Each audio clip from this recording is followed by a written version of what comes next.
Political news, sports news, crime news કે તમારા રાજ્યના સમાચાર, હવે દરેક ખબર પર રહેશે અમારી નજર. ગુજરાતનો સર્વશ્રેષ્ઠ ન્યૂઝ ચેનલ. પત્રકાર એકતા પરિષદ ભાવનગર અધિવેશનથી એક નવા આયામનો પ્રારંભ થયો છે.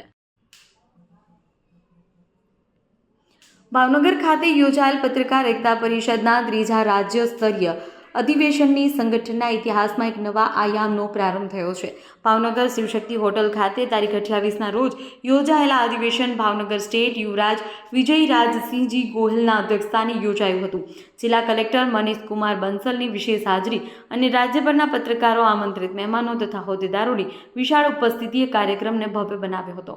પ્રદેશ અધ્યક્ષ લાભુભાઈ કાત્રોડિયાએ આગામી એક વર્ષમાં ગુજરાતના તમામ 34 જિલ્લાઓના પત્રકારોને ₹10 લાખનું વીમા કવચ પૂરું પાડવા અભિયાનની જાહેરાત કરતા પત્રકારોમાં ઉત્સાહનો માહોલ છવાયો હતો.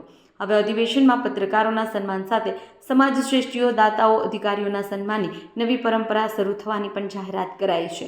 આગામી વર્ષનું અધિવેશન ભાવનગર નીલમબાગ પેલેસમાં યોજાશે તેવી જાહેરાત થતાં પત્રકારોએ તાળીઓના વધામણા કર્યા. મહિલા વિંગ દ્વારા યુવરાજશ્રીનું સન્માન કરવામાં આવ્યું. કાર્યક્રમનું સંચાલન હરીશભાઈ રાવલે કર્યું હતું, જ્યારે જિલ્લા અધ્યક્ષ મિલન કુવાડિયાના નેતૃત્વમાં સમગ્ર ટીમની મહેનત રંગ લાવી હતી. આ અધિવેશનથી પત્રકારોના પરિવારની ચિંતા અને સુરક્ષા માટે મજબૂત દિશા મળી હોવાનું સર્વત્ર માનવામાં આવ્યું છે.